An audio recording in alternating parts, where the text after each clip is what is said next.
नमस्कार दोस्तों, गगन ज्ञान सरोवर यूट्यूब चैनल में आप सभी दर्शकों का एक बार पुनः स्वागत है। दोस्तों, आज की कहानी बहुत ही शिक्षाप्रद होने वाली है। आज की कहानी एक राजा और उसके पुत्र की कहानी है। दोस्तों, इस कहानी को पूरा और ध्यान से जरूर सुनिएगा। आपको यह कहानी बहुत कुछ सिखा करके जाएगी। दोस्तों, बने रहिए हमारे साथ इस वीडियो की समाप्ति तक। मित्रों, जो दर्शक हमारे चैनल पर पहली बार आए हैं उनसे निवेदन है कि हमारे चैनल को सब्सक्राइब करें और घंटी वाले बटन को भी दबाएं, जिससे प्रत्येक आने वाली नई वीडियो की सूचना आपको मिलती रहे। मित्रों, बहुत समय पहले की बात है। एक राज्य में एक राजा राज्य किया करते थे, जिनका नाम था रामधन। उनके जीवन में सभी सुख थे। राज्य का कामकाज बड़े ऐसो आराम से चल रहा था। राजा बहुत ही न्यायप्रिय थे। राजा के नैतिक गुणों के कारण प्रजा भी बहुत प्रसन्न थी। और जिस राज्य में प्रजा खुश रहती है, वहां की आर्थिक व्यवस्था भी दुरुस्त होती है। इस प्रकार हर क्षेत्र में राज्य का प्रवाह अच्छा था।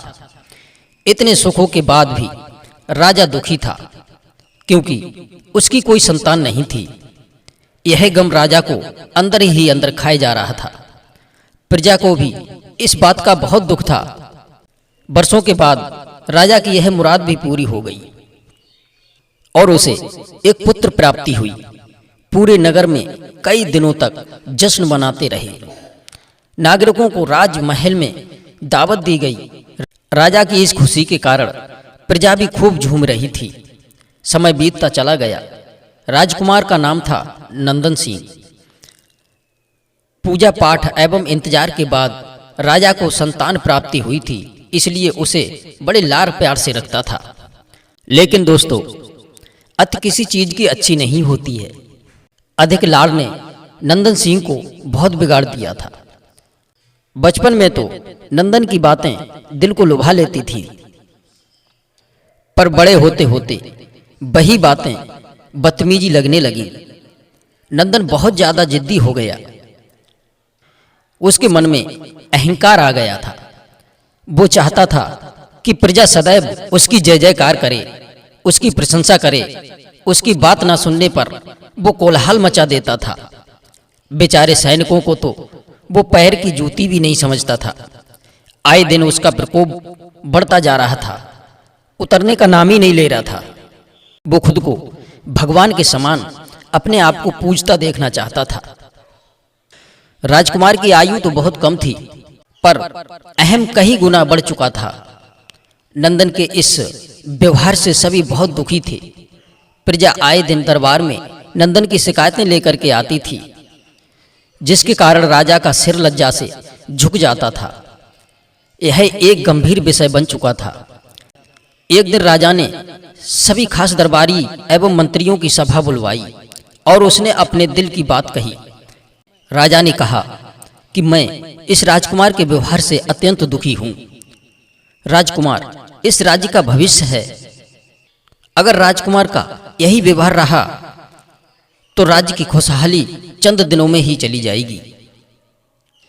दरबारी लोग राजा को सांत्वना देते हुए कहते हैं कि आप हिम्मत रखें, वरना प्रजा निसहाय हो जाएगी।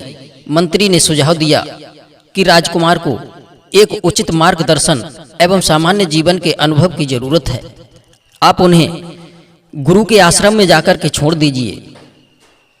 सुना है वहां से जानवर भी इंसान बनकर के निकलता है।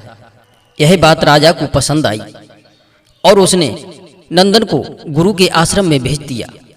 अगले दिन राजा अपने पुत्र के साथ गुरु जी के आश्रम में पहुंचा।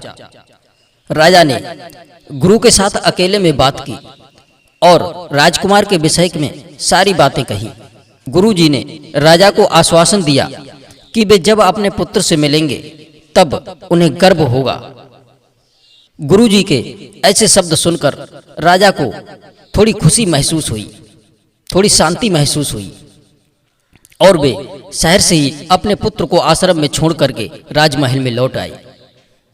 अगले दिन गुरु के जो खास चेला थे उन्होंने राजकुमार को भिक्षा मांगकर खाने को कहा। यह सुनकर के राजकुमार ने साफ इनकार कर दिया। चेले ने उसे कह दिया कि अगर पेट भरना है तो भिक्षा मांगनी ही होगी, और भिक्षा का समय शाम तक ही है, वरना भूखे ही सोना पड़ेगा।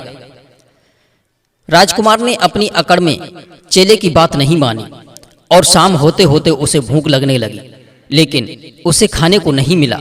दूसरे दिन उसने भिक्षा मांगना शुरू किया। शुरुआत में तो उसके बोल के कारण उसे कोई भिक्षा नहीं देता था, लेकिन गुरुकुल में सभी के साथ बैठने पर उसे आधा पेट भोजन मिल जाता था। धीरे धीरे उसे मीठे बोल का महत्व समझ आने लगा और करीब 1 महीने में नंदन को भर पेट भोजन मिलने लगा, जिसके बाद उसके व्यवहार में बहुत परिवर्तन हो गया। इस बात को गुरु भी समझ गए कि अब राजकुमार में परिवर्तन होने लगा है। एक दिन गुरुजी ने राजकुमार को अपने साथ लिया और सुबह सैर करने निकल गए। रास्ते भर बहुत बातें की। गुरुजी ने नंदन से कहा कि तुम बहुत बुद्धिमान हो और तुम में बहुत अधिक ऊर्जा है, जिसका तुम्हें सही दिशा में उपयोग करना आना चाहिए। दोस्तों, दोनों चलते चलते एक सुंदर बाग में पहुंच गए, जहां बहुत सुंदर सुंदर फूल खिले थे, जिनसे बाग महक रहा था। गुरुजी ने राजकुमार से कहा, पूजा के लिए गुलाब के फूल तोड़ करके ले आओ। नंदन झट से गया, सुंदर सुंदर गुलाब के फूल तोड़ लाया और अपने गुरु के सामने रख दिए। अब गुरुजी ने उसे नीम के पत्ते तोड़ कर लाने को कहा। नंदन वो भी ले आया। अब गुरुजी ने उसे एक गुलाब सूंघने को दिया और कहा, बताओ कैसा लगता है। नंदन ने गुलाब सूंघा और गुलाब की बहुत तारीफ की। फिर गुरुजी ने उसे नीम के पत्ते चखकर उसके बारे में कहने को कहा। जैसे ही नंदन ने नीम के पत्ते खाए, उसका मुंह कड़वा हो गया और उसने उसकी बहुत निंदा की और इधर उधर पानी पीने के लिए ढूंढने लगा। राजकुमार की यह दशा देख करके गुरुजी मुस्कुरा रहे थे। पानी पीने के बाद नंदन को थोड़ी राहत मिली थी। पानी पीने के बाद राजकुमार ने गुरुजी से पूछा, गुरुदेव आप हंस किस लिए रहे थे? और राजकुमार ने गुरुजी से हंसने का कारण पूछा। तब गुरुजी ने उससे कहा कि जब तुमने गुलाब का फूल सूंघा तो तुम्हें उसकी खुशबू बहुत अच्छी लगी और तुमने उसकी तारीफ की, लेकिन जब तुमने नीम की पत्तियां खाईं तो तुम्हें वो कड़वी लगी और तुमने उसे थूक दिया और उसकी निंदा भी की। गुरुजी ने राजकुमार को समझाया कि जिस प्रकार तुम्हें जो अच्छा लगता है तुम उसकी तारीफ करते हो, इसी प्रकार प्रजा भी उसके गुण गाती है, उसकी प्रशंसा करती है जिसमें गुण होते हैं। अगर तुम उनके साथ दुर्व्यवहार करोगे और उनसे प्रशंसा की उम्मीद करोगे तो प्रजा तुम्हारी प्रशंसा दिल से नहीं कर पाएगी। इस प्रकार जहां गुण होते हैं वहां प्रशंसा होती है। नंदन को भी ये बातें विस्तार से समझ में आ जाती हैं। राजकुमार की शिक्षा पूरी होने के बाद राजकुमार अपने महल लौट आता है। अब राजकुमार में बहुत परिवर्तन हो चुका था और वो राजकुमार बाद में एक बहुत ही सफल राजा बन गया था, एक न्यायप्रिय राजा बन गया। गुरु की सीख ने नंदन का जीवन ही बदल दिया। वो एक क्रूर राजकुमार से एक न्यायप्रिय दयालु राजा बन गया। दोस्तों, इस कहानी से हमें यही शिक्षा मिलती है कि हम में गुण होंगे तो लोग हमें हमारी प्रशंसा करेंगे, लेकिन अगर तुम अवगुणी हो तो हमें प्रशंसा कभी नहीं मिल सकती।